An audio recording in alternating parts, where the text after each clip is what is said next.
the show, this is it. Get ready for truth and common sense. Join the Framers View on rumble.com to be part of the chat. Be sure to click join and follow to help keep the Framer on the air. Watch the replay on theframersview.com or rumble.com. Yes. Here we are, right back at the Framers View, and it is a Tuesday. It seems like Wednesday. I spent the night watching TV and celebrating, and I hope you did too. Wow, what an experience yesterday. We had, without a doubt, one of the most amazing experiences. And this morning, watching the liberal media having just coronaries in all of the networks, it's just amazing. And of course, the two issues are pardons and January 6th. What a surprise. They have nothing else. And they don't even have that, but they think they do. So, again, welcome to the show. This is it. So, you know, that speech yesterday, when Trump got up and spoke after he was gave the oath, did the oath, it was stunning, to say the least, in his strength and fortitude to have the guy that had just ended being president of the United States to basically say, well, okay, so here's the deal, guys. This guy behind me and his idiot wife and all the rest of the people who worked with him kind of screwed up the country for the last 4 years. No, wait a minute, totally screwed up the country for the last 4 years. So I'm here to fix it, and hang on, because here we go. I mean, that's basically what he said, and it was a treat, a total treat to see that happen. Hey, do me a favor, click on follow, click on share, click on like, do all those things for Framers View, because I need you. Okay? Thanks. Appreciate it. Do appreciate it. If you just punch that little button, it'll make the world better for me and better for you, because we'll keep doing the show. So Trump is on a roll and the press is crashing. And I'm stunned at how they just don't get it, they being the liberal press. But I don't know what to tell you. They can only do so much, right? Because they just can't fix themselves. So before I get into anything, I want to share something. I found this. I didn't find it. I was watching something on somewhere, and this ad came out, and it was just a picture, and you can buy something. And I'll put the link, if I remember. I'll put the link on for that on my website, which is theframersview.com. It's got the in front of Framers View, theframersview.com. And you can go there, and this link will be here. But this is truly classic. This is this is too perfect. This is a whiskey glass. It has a copper bullet that didn't get through, and it says bulletproof on it. It's perfect. We'll be ordering some of those for our friends and neighbors. It's too perfect. And I saw that, and I thought, man, I have got to put that up there and share with my good friends right here on the Framers View. Yeah, that's what we've got for going for us, is that the bullet got stopped. Now, Marie came up with a good point.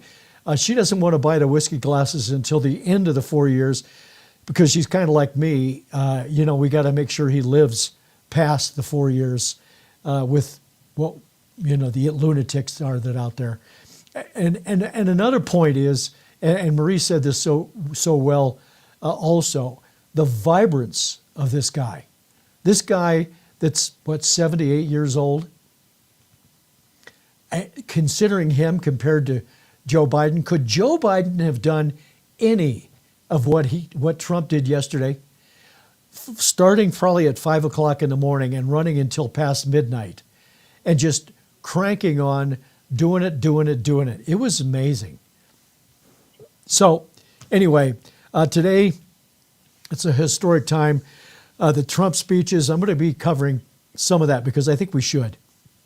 And then, of course, we'll have some things on the liberal press, which I won't be doing a whole lot of it, but I just want to show you that they're not learning from anything. Marco is in, and Hegseth will be soon. That's what it looks like. It looks like the people that, well, first of all, Hegseth got through yesterday with a 99-0 vote, which is a big deal, a huge deal. And Hegseth looks like he's got the votes that he needs to get the job done. So that's going to work. But first, isn't it fascinating? The rules and the opinions of the rules change as the administration changes. And, you know, when we see this happening, you know, you've got to wonder, you know, do they really think about what they're doing and what they're saying? Do they really understand what these effects are of what they do and think? I don't know. I don't think they get it. I really don't. Or they're so full of hate. You could say that about me, I suppose. You know, I'm doing this show. I do it every day. I talk about the stupid stuff liberals do. But there's a little bit of a difference. You know, I really try to tell the whole story and get the truth out there. There's times I don't want to put certain parts on videos that's just, you know, let's edit that out because it's nonsense. But I don't, because it's kind of true. And I've got an example of that today. But, you know, they're losing viewers like crazy. And they either don't care or they just can't fix themselves. And maybe that's the case. I don't know. There's another point, though, that I really think needs to be discussed. And that is, wouldn't you think, you know, and let me roll back a few years, like, I don't know, when the framers wrote the Constitution. I need to put that up for the day. When they did all that, there were people against that. There were people that were part of the congressional buildup that was occurring, the 13 states, all of that type of thing. That was all happening back then. There were people that were pushing back. The very same people that came across the pond in a boat to be able to start a new country because of the idiocy that was happening in England. And yet they didn't want to make America great the first time. That's what Washington had on his hat. I don't know if you know that. His baseball cap, it said, "Make America Great the first time." It said that. I'm sure of it. I'm going to go to Alexander and see if I can find that hat because it's probably there and it's probably right next to his wooden teeth. I've been there, but I didn't know to look for his hat. And then, you know, news came out. It must be true. It's got to be true. Make America great first time. That's what it said on Washington's hat. Yeah, maybe not. But my point is this about the press. You know, last night I had to watch my team lose the national championship. And it hurts. You know, you hate to see it happen. They had a great team. I think Ohio State was hell-bent on not letting that happen because of what happened to them in their year. When they looked like, man, they're going to the national championships, no question. And then they fell down a couple times. And it's a strong team. It's a strong university. You know, it's tough. But when you lose, you kind of go, okay, wipe the dirt off of me, you know, clean off the blood from the beating, and we'll give these guys a chance. They're the winners. You would think that the press would say, okay, Trump won. He's promising to do some good things, supposedly, to them. It's good things. And let's see what happens, and we'll report the news. We'll just report the news. That's really what we want to have happen. But they don't do that. They immediately go to the darkest deepest ugliness you can think of. And it's a shame. But there's a point in a time in life where those things will affect your being. So you're seeing people lose their jobs on these news programs on the liberal networks because they're losing audience. They're losing jobs, having their pay cut, all kinds of things happening. And it's occurring because of one simple thing. They don't have the viewers. You know, I don't have any advertisers right now. Would love to, but I don't have any advertisers right now. But if I had them and my show wasn't doing well, they'd say, hey, we're not going to advertise anymore. What would that mean? There'd be no money coming in. And so then all of a sudden, well, what do? Well, what you do is you start cutting back. And I think that's what's happening. Well, I know that's what's happening, but I think they can't get their heads wrapped around it. You know, when the big names on MSNBC, Joy Reid, had her pay cut in half. Now, that doesn't mean she's going to the poorhouse or going to be a homeless person outside of New York City where she's doing her show. No, that isn't going to happen. But, you know, MSNBC is also getting spun off by Comcast, Xfinity. Now, what will that mean? I don't know, because we haven't seen it happen yet. But all these things are occurring, and it's becoming a real problem for them. So yesterday we had a inauguration that was so different from anything I had seen that I recalled. I know this happened, I believe it happened in the Nixon days, but I don't remember it. I just have no memory of that because of the weather. Of course, the liberal press is saying it wasn't about the weather. But, you know, I kind of felt like it was better. Yeah, there were a whole bunch of people. I had a good friend that I think he went there, of course, not knowing that it wasn't going to be outside, and I doubt that he got inside. And that's a wasted trip, but, you know, knowing him, he'll go and look at all the historic things and spend time there. Maybe he's been there before. I've never really asked him that. But that was bad for them. But the parties, everybody went to the parties. Clearly, they went to the parties. And everybody had a good time. So Trump came out guns a-blaring.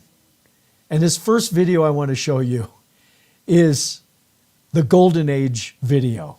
Watch this. The golden age of America begins right now.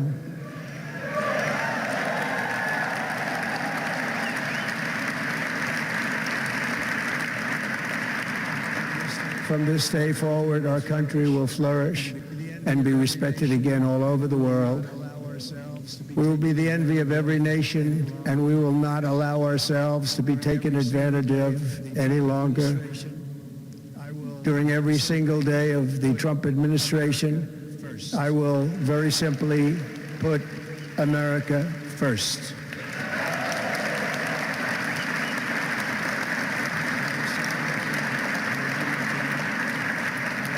Our sovereignty will be reclaimed. Our safety will be restored. The scales of justice will be rebalanced. The vicious, violent, and unfair weaponization of the and justice... he didn't turn around and say, and Joe, that you're the one that made that happen. You know, there's a piece of me that really, I'm fascinated, to say the least, at how these people that have done the things they did to Trump, and the fact that the vengeance hasn't come out that they expected, that they knew was going to happen, didn't happen. And why didn't that happen? I don't know. I really don't know. Because there's always a time in life, so to speak, where, whoops, sorry about that, that is really a time where you really want to go after somebody. And he didn't do it. And he didn't do it in so many opportunities. He pointed out the idiocy, the things that were bad during the speech, and Joe and Kamala had to sit there and listen to it.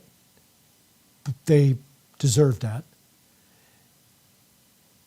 But he's held back pretty much the way I expected him to, based on what he did in the first 4 years. So what will happen next?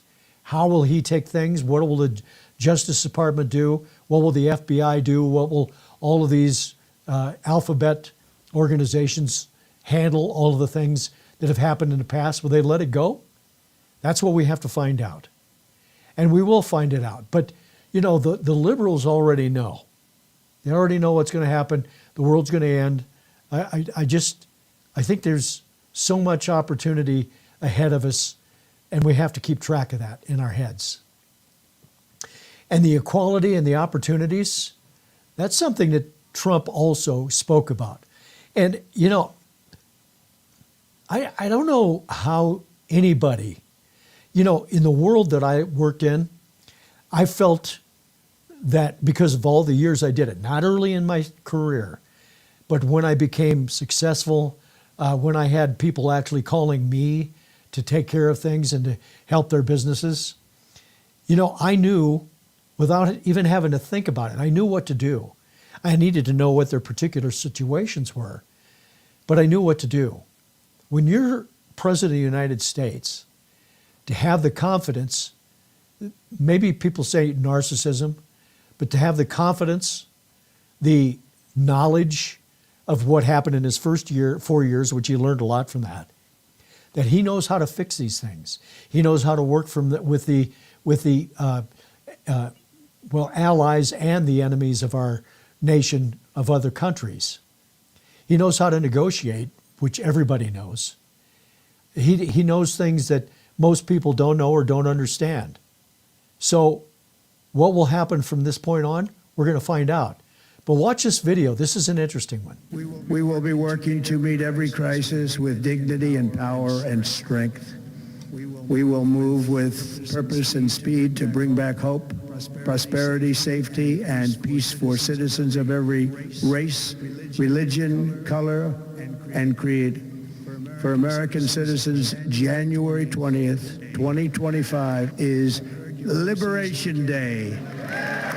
I've heard your voices in the campaign, and I look forward to working with you in the years to come. Today is Martin Luther King Day, and in his honor, this will be a great honor.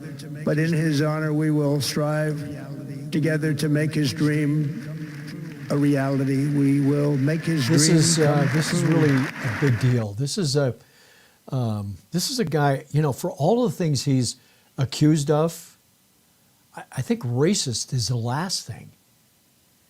You know, usually racists are people who are lesser than those that they give a hard time to, whatever it is, bullying, racism, whatever their steps and procedures are as losers is what makes them a racist. You know, when you hate blacks, why do you hate them? Are you so inferior that you have to hate them? What about any other than white, let's say, because it's a white guy standing here? I don't care what color you are. I don't care who you are or where you came from if you did it legally. And that's what Trump is. He believes in equality and opportunity. And, you know, look at his, you know, his main people. He's got men, he's got women, he's got blacks, he's got whites. He doesn't care. He just wants the best person, which to me is kind of like, duh. Wouldn't that be just kind of logical? Yeah.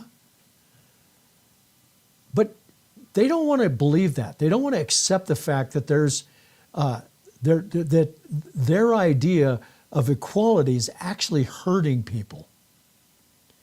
Every time you put a black person or you use DEI to put a person in position, if they're not qualified, you know, I'll give you a great example.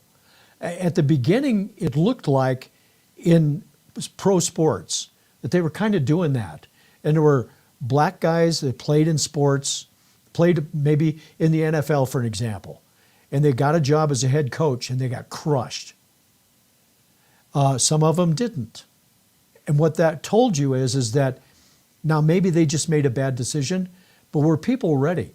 You know, every time you see a guy moving up in the ranks, he comes in as a coordinator, he comes in as an assistant of some type and works his way up, and he has those leadership skills.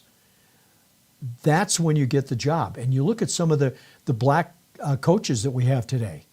Some of them are doing really well. Some of them haven't. It's the same as the white guys. But that tells you there's an equality now that's starting to happen. The guy gets the job, and he does a good job. Doesn't matter what color. That's my opinion of that. So Trump talked about we got to fix these things. We got to make changes. This is powerful. We have a public health system that does not deliver in times of disaster, yet more money is spent on it than any country anywhere in the world. And we have an education system that teaches our children to be ashamed of themselves in many cases, to hate our country despite the love that we try so desperately to provide to them. All of this will change starting today. You know, he's made a good point. These changes, first of all, they do have to happen quickly. It was classic last night when he was sitting at the little desk on the stage signing executive orders. And some of them are going to go to the Supreme Court. I believe that for sure. A good example of that would be the citizenship, birthright. That's in the Constitution. Right there. I meant to pull that up and read it, but I'm not going to waste my time finding it right now. But that's going to go to the Supreme Court before it ends, and there'll be a decision made. But it's hard to tell where we'll go with that, but he made the order. He started the ball moving. He picked up the ball, and he's running with it, with the citizenship.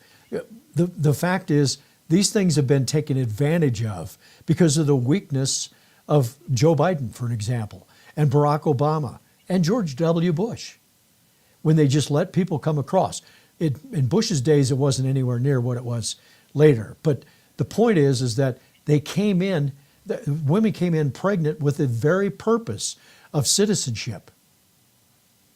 That's taking advantage of America. So we have to figure out a way to resolve that, which is not going to be easy, but we'll figure it out. So, you know, another thing, and by the way, I just had a few things that I wanted to show from the speech that he did at the inauguration, and we'll move on. But some pieces that I felt really need to be seen today. This next one is about what Biden couldn't do, and he couldn't handle problems, couldn't handle situations, or his people couldn't. It isn't all just the president. You have to have people supporting you. But if you are truly the president, you at least would say no. That didn't happen with Biden. But watch this. We now have a government that cannot manage even a simple crisis at home, while at the same time stumbling into a continuing catalog of catastrophic events abroad.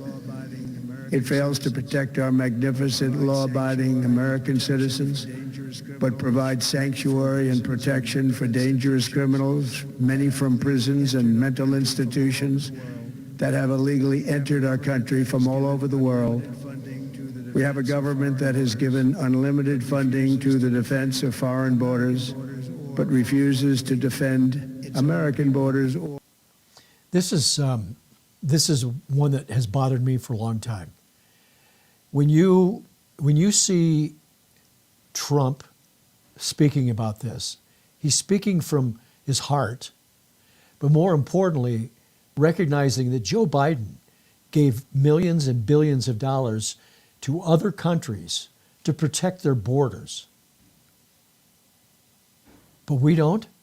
I mean, I don't know how you can even think this way.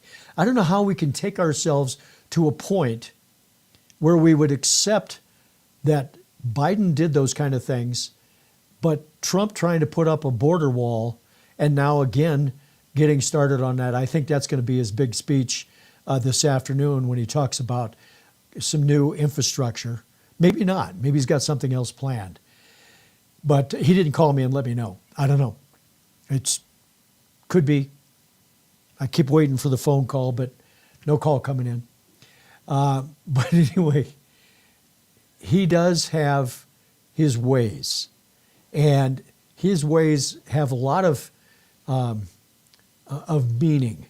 He recognizes we got to get the job done, where Joe Biden just didn't care, or he really wanted it to happen, which I think is the case.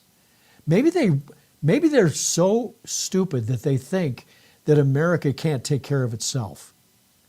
That could be a strong possibility, very strong possibility. So, last thing on Trump, the pardons and executive orders, and what he did with these executive orders. I thought these were fascinating. So watch this. Today I will sign a series of historic executive orders. With these actions, we will begin the complete restoration of America and the revolution of common sense. It's all about common sense. First, I will declare a national emergency at our southern... Now, a national emergency means the military can show up and work the border, because he's not going to be able to build. By the way, I saw this on I think it was CNN, fact check. He said he did 500 and some miles of border, and they said he didn't do 580. I think he said 570 or something miles of border. He only did 490. Well, first of all, that's wrong. He did do 500. I've looked it up in 4 different sources that said he did 500 and some miles. Maybe it was only 400 and some. Who knows? I didn't go out and walk it. I should have used my Garmin watch, walked it, get the steps, and know how many miles. Maybe I'll do that. But the point is that he isn't going to have a border real quickly. It's going to take time. And he has to get steel back from people that bought that steel when Joe Biden had a sale going on, selling the property that was sitting down there, which is another example of just stupidity. But that's what they do and how they operate. And I just don't understand how they can think this way. But Trump's going to make the difference. He's doing the pardons. He's doing the executive orders. He's going to make things happen. And he makes them happen fast. This is a guy that had to make decisions when he's standing, up on a floor someplace in a skyscraper when they have a problem. What are we going to do?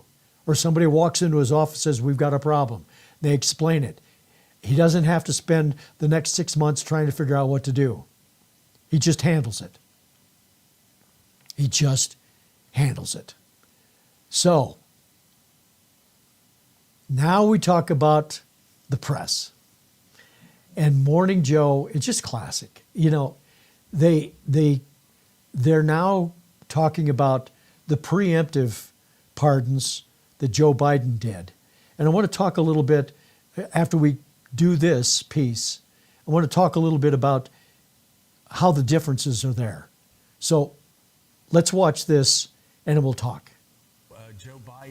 Joe Biden has just, according to Jonathan Meir, has just issued a series of pardons of significant. Just now, a statement from the President of the United States, Joe Biden, talking about the defensive need to defend public servants, and he's offering pardons. He is pardoning now.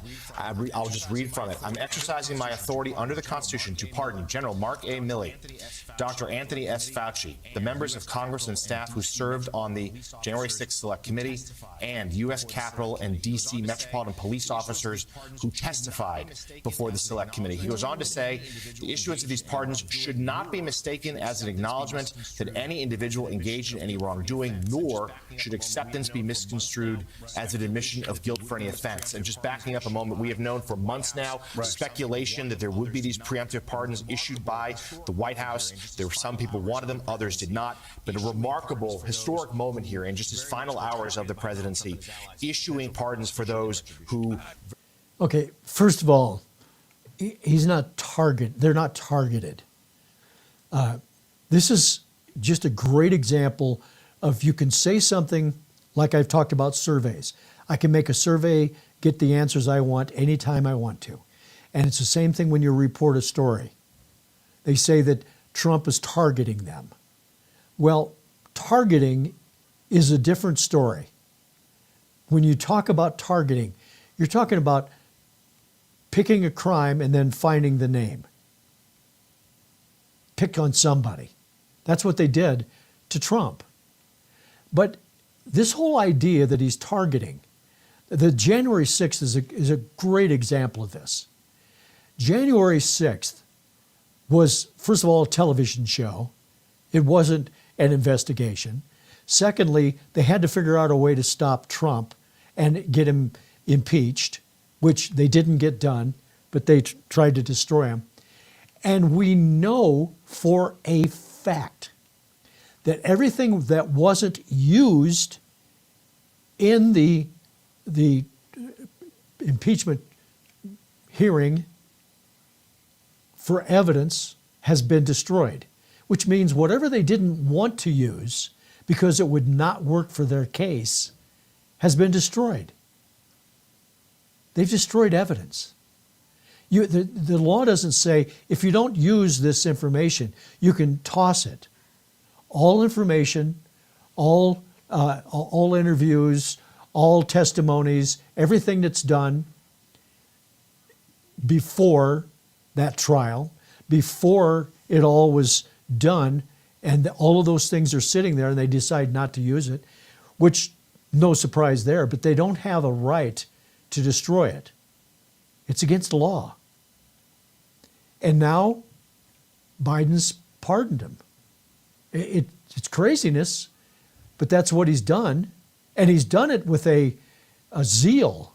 And now he's protecting his family because they're all guilty. And we'll talk about that in a minute. But they're all guilty.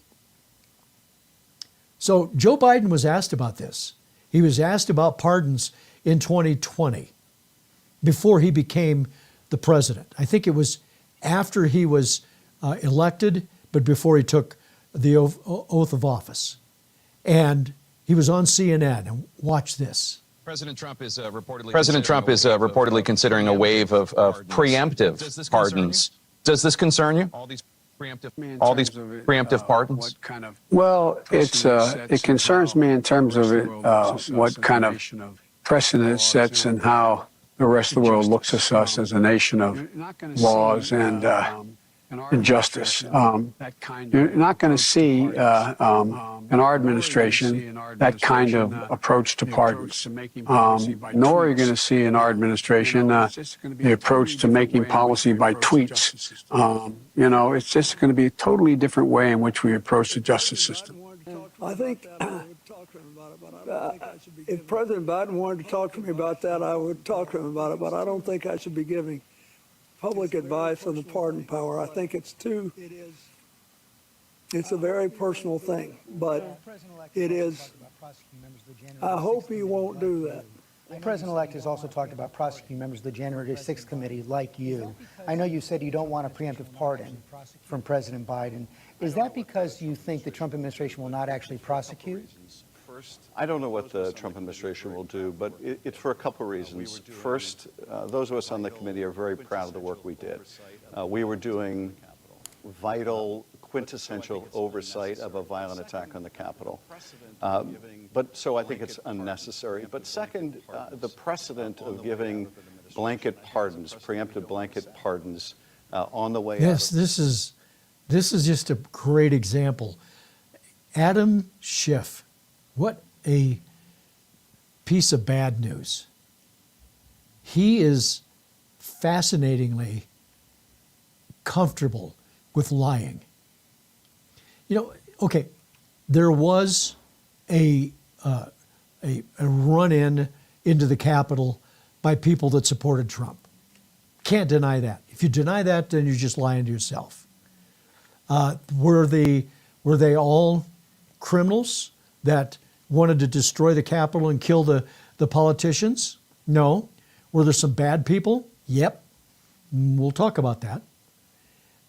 Did that occur because Trump said, go there and run into the Capitol and destroy things and break glass and hurt the cops?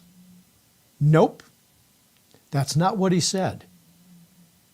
He said, go there and protest peacefully. They took it upon themselves to do something they shouldn't have done. But we also know that the FBI had people there, and they claim there was only one there that they hired and wanted there, but the rest of them were working on their own. Whew, man, that's reaching for a big, please believe me on this one. But they had people there, and they had people on ladders saying, come on in, come on in. Literally, and there's videos of it. You can't deny it when there's videos of it. It's like the pipe bomb issue, Plan B, if the January 6th didn't work. These are things that's on video. You don't get to do the things that you get to used to do. We're watching a TV show right now. It's called American, it's a series on Netflix. It's called American Preval or something like that.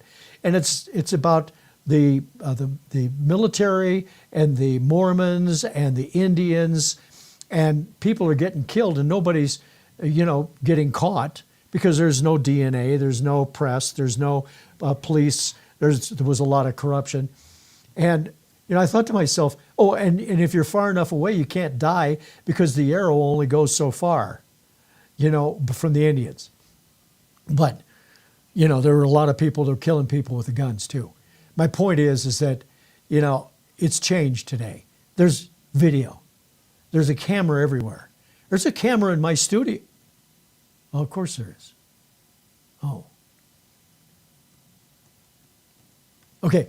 Anyway, we should be okay. That's just what it is.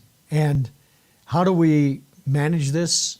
How do we get past this? Well, I don't know if Trump will allow them to continue to go after these people. Will he come in at a different angle? I think it has to be made clear what happened. I think the evidence needs to be brought out. Everybody knows that Benny Thompson got rid of that evidence. He's admitted it. But that needs to get out there. So Rachel, my good friend Rachel, Miss Maddow on MSNBC, has a thought and an opinion. It's fun. Watch this.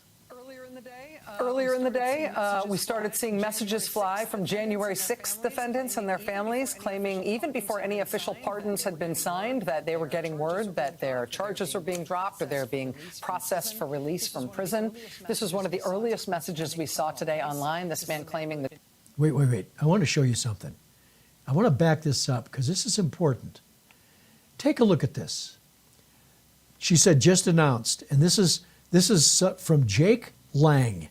Don't know who he is. He's one of the guys that's been in prison. Just announced the Department of Justice is dropping my January 6th case. 4 years and 4 days in the gulag without a trial. I'm finally going home. God be magnified. Mountains do really move in Jesus' name. 4 years, 4 days without a trial. Never has got a trial.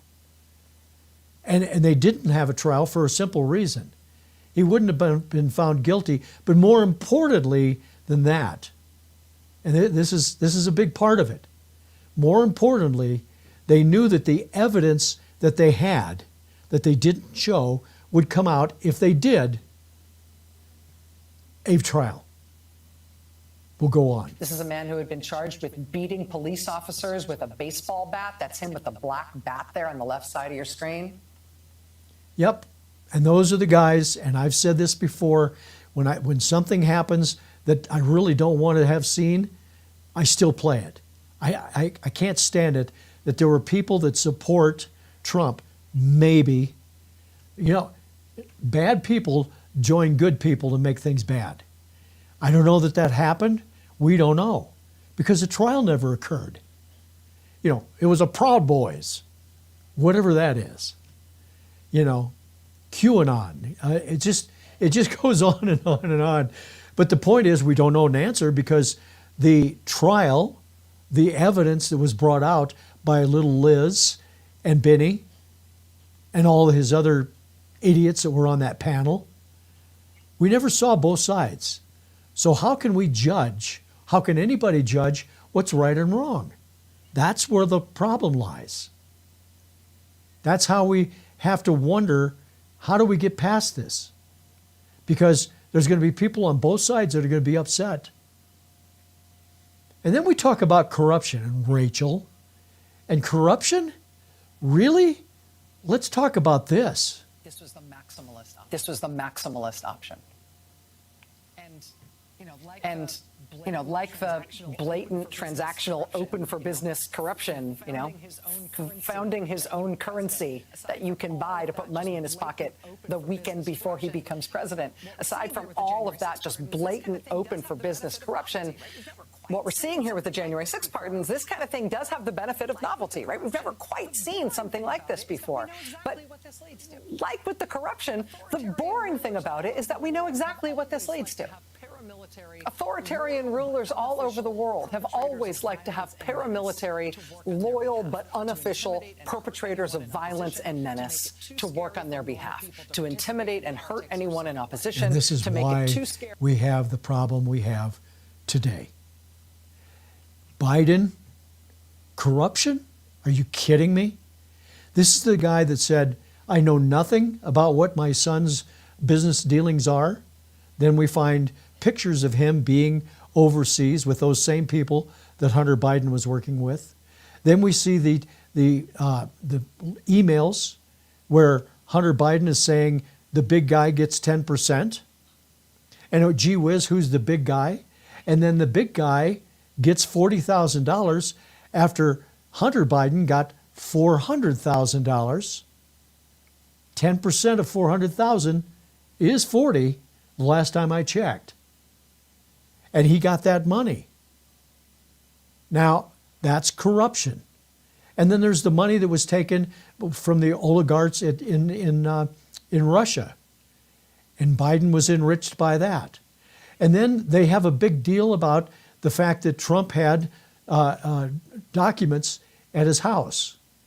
And then we find out Joe Biden did, which doesn't surprise me any, because every president takes documents from the White House. It's a known fact. They take them because they're going to write a book. They're going to have, it's memorabilia. That's going to happen. And you can say, well, but Trump's was top secret. Was it? Really? And that picture that I showed yesterday, that it said top secret on it, well, that may have been, but he said it wasn't top secret anymore. Where does it stop? How do we manage this? I think the answer is that, the reason that Trump didn't give those documents back, we're going to find out. He was hanging on to them because it was evidence that he was going to use if he got back into office. Because I guarantee you, Trump thought, I'm going to run again. I did 4, I lost, I'm going to come back. Because the corruption is going to destroy this country. That's what I think is going on here.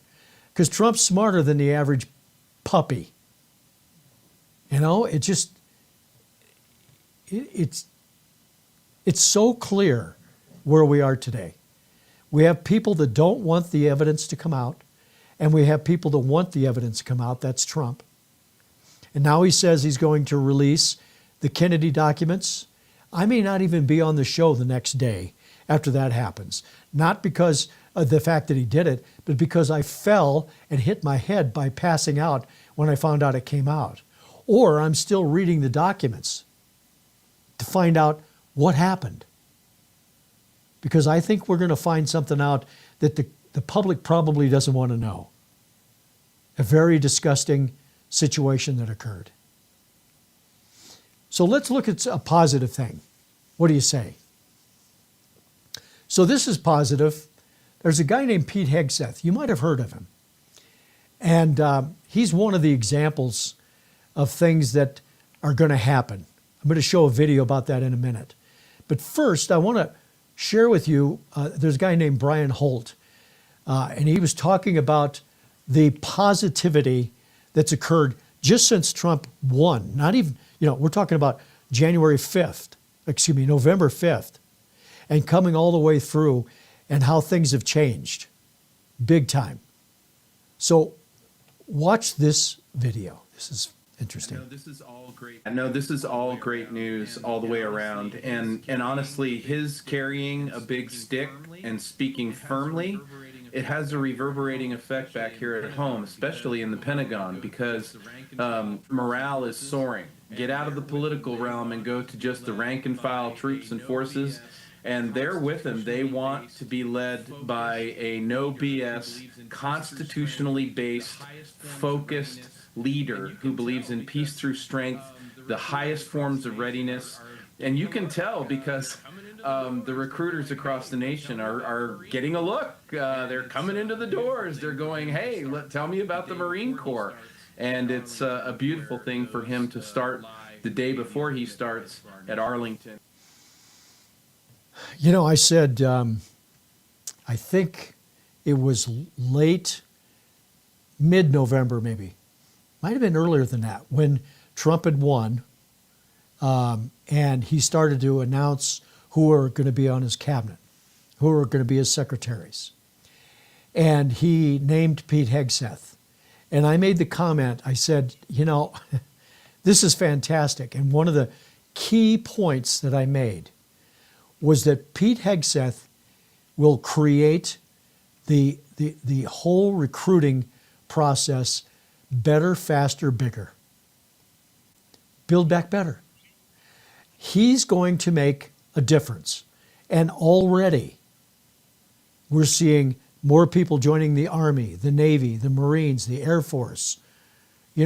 All of the forces, even, the smaller organizations. Secret Service is starting to get people signing up to try to get on. That's not something you just get in. But the point is, it is a big change. It's a change that's occurring that I expected, but a lot of people didn't. Our recruiting has been so bad for so long. I ran into a guy where I drop off stuff at Goodwill. There's a recruiting station in that facility, around that facility where they are. And I just happened to run it. I think I was picking up a Subway sandwich. And there was a recruiter in there. And I said, how's recruiting? And he says, well, this is the toughest job I've ever had. And I said, why? And he says, because trying to recruit these people is just impossible. I can't get people to listen. They don't want any part of it.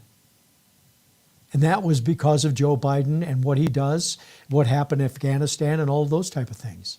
And they were afraid for their own lives to join the military. And I will say, there's a reason to be afraid to some degree when you join the military, because there's a possibility you're going to go into a dangerous situation. And those bullets that fly past you are lethal. And that's why we need to respect those people.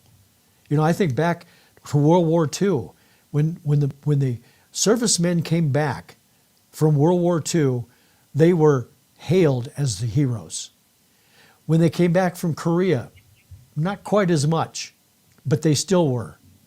Then you got Vietnam, and oh my God, what a nightmare. These guys getting spat upon by people that hated the war and hated America, just like it is today. If you think this has just happened in the last 10, 15 years, it hasn't. It isn't the first thing that's ever happened. But it is worse than it was. And now we see recruiting coming back. Guys want to join for many reasons. There's myriad of reasons why they want to join. So where are we today and where will we be, a few years from now? I don't know.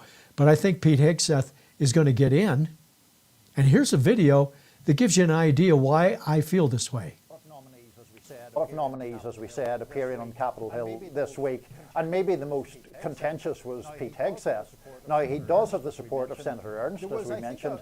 There was, I think, a widespread perception, Michael, that Democrats failed to land certainly any real knockout punches on Hegseth. Is the broad expectation now that we expect him to clear the Senate? It seems that way, right? Joni Ernst was one of the final holdouts, and seen as such a key vote because she's such a key person on the issue. She's a combat veteran herself. She's a survivor of sexual assault. She has been one of the largest stalwarts against sexual assault in the military up on Capitol Hill. So a lot of folks were looking at her to see how she would vote on Hegseth's nomination, and she of course came out and said that she will support him. Now, there are still a few holdouts at this current moment: Mitch McConnell, Susan Collins, Lisa Murkowski, but those holdouts would pretty much all have to vote against Pete Hegseth for him to not get the confirmation, which right now is seen as a bit of a long shot, again, because he has just wrapped up broad support from the Republican conference, including Joni Ernst. So I would say that it's not completely wrapped up yet. Because now, here's the thing about that. We also have Miss Moody, who just came in to replace Marco Rubio as senator. I don't think she's even been sworn in yet, but I can assure you she's going to be sworn in before that count occurs and the vote occurs. But this is going to be an interesting process. Hegseth, I was for and then against as I was looking at things, and then I saw some more information come out that really made it clear that, once again, it's like Russiagate. It's like all of the things that the press has done. They don't want him in there screwing up the game that they've got. When you think about the Pentagon and you think about the Department of Defense, think money. Money. That's what you have to understand. Every time there's a war or every time we need to build up the military, there are people across the country, the whole, well, around the world in many cases, where billions of dollars are generated for people because we're building tanks, we're building submarines, we're building ships, we're doing all those kind of things. And each one of those politicians that don't want Hegseth is because he may do things differently. They've got a smooth gliding path right now. Biden took care of everybody. Everybody was making money. And I'm not just saying it was just the Democrats. I'm not saying that. Politicians are politicians.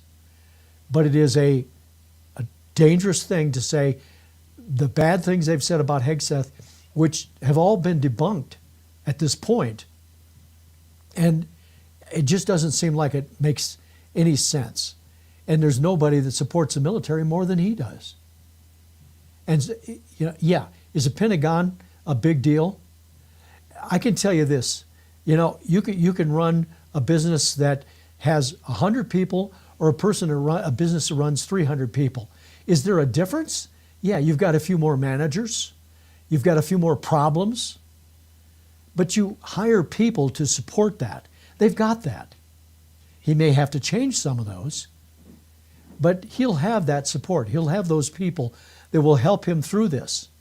And there's nobody that goes in there that really knows how to do the job unless they were there and have already been corrupted, which is another problem. So we'll find out what happens. But I think Hegseth is going to get through. I think that he has a huge opportunity. I think the country has a huge opportunity with what he'll do. So, again, we'll see what happens. So speaking of seeing what happens, as you might have noticed, all the stories about fire have gone away in California. I don't think they've got it all trapped. There's more weather coming. That's bad news. I've had a video that I showed you where there's over 100 apparatus of just the LA Fire Department, 100 that are not working because they don't have people repairing them because they don't have the budget to hire people. And by the way, hiring people to work on fire trucks is not like you hire a guy from the local Chevy store. Maybe a Ford guy because they're better. But the point is that it isn't that easy. They don't know the answer to how to fix all of the things that are on a fire truck. So qualifications and training and being able to recruit from other service centers, that's what they'll have to do, but they don't have the money. They're broke because the mayor pulled dollars away. But there's another thing that just is irritating, and that is the DEI factor. And I know you've heard enough of this, but it has to be said. The fire chief for LA, which I cannot imagine. You want to talk about having a tough job in the Pentagon? That is a huge machine, being the LA Fire Department. I don't know how many thousand firemen there are and unions that control those firemen, and the budgets and the cutting of budgets and the qualifications required is huge. And really, a fire chief doesn't get involved in operations generally. That's your deputy chiefs and your battalion chiefs and all of the division chiefs and the sectors that below the fire chief. A fire chief is really a politician and a administrative position. But the administrative position is just covered with problems that can occur. And one of those problems is, of course, knowing what's going on in your community. If you don't know, and to not know, to not understand that there's no water, that's a kind of a big deal, right? Being a former firefighter, I always, we were pretty safe. Our community, the water department manages the fire hydrants where we are. And they protect the community by making sure those hydrants are working. But something can happen. Across the highway, they've got what's called black hydrants. They don't have any water in them. They don't work. Or there's the ones that aren't working. But when you put that tool on it to open up the hydrant and then water doesn't come out, that's a real problem. And that's what happened to them. But more importantly, the fire department has a problem because the person that is the fire chief is not respected because she got the job through DEI. Everybody knows that. So look at this story. Current and retired LA firefighters turn up the heat on LA fire chief.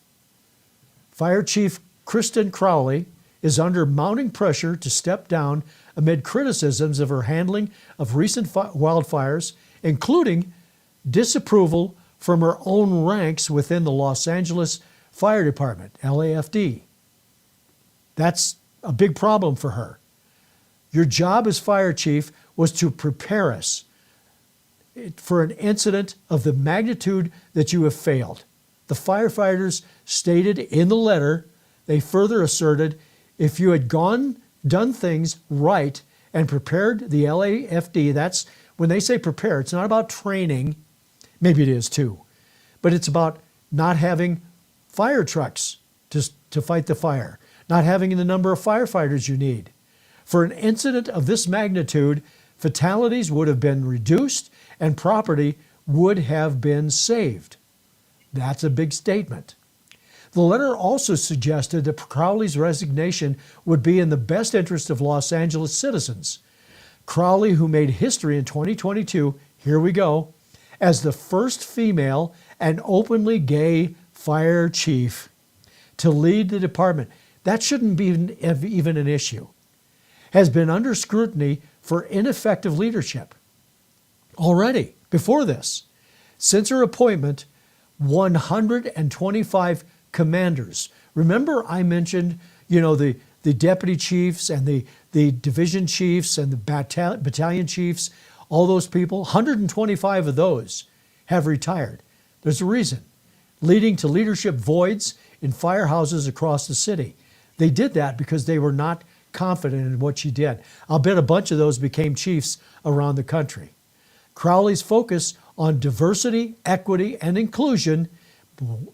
So when you said, oh, wait a minute, she was hired because of that, it says it right there. Initiatives has also been a point of contention, a point of contention. They knew that when they hired her. They knew she was going to take care, check off a box. And here we are. Man, here we are at a time where we didn't really expect to be in so many ways. And now Trump has the opportunity to change this, make it a better country, to make it a better opportunity. And will he have gays working for him? Yeah, probably. And will he have people that qualify for DEI? They won't be hired for that. They might qualify, but that's not going to be the reason they're going to be hired. And will he get rid of a lot of people? Probably. I don't doubt it. I don't doubt it at all that could happen. But there we are in a spot. So we'll talk about this tomorrow, 1 o'clock Eastern Time, when we come back here and share more information with you. Thank you for being here. I appreciate you being on my side with this show, and I get to share information with you. Until tomorrow, carry on. Thanks for your support. Join the Framers View Monday through Friday at 1 p.m. Eastern.